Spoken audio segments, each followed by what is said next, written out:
kita ketahui bersama memang jalan di Longset itu memang masih sangat terbelakang ya, masih sangat berlubang-lubang, kemudian hujan sedikit juga memang sering anak-anak tidak bisa bersekolah, dan ini yang memerlukan pengertian dari pemerintah Aceh juga.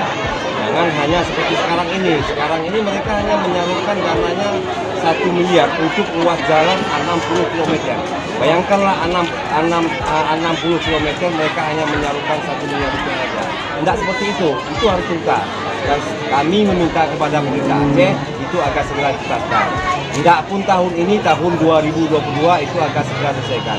Cukup kasihkan 100 miliar itu selesai semuanya. Tidak ada apa-apa lagi.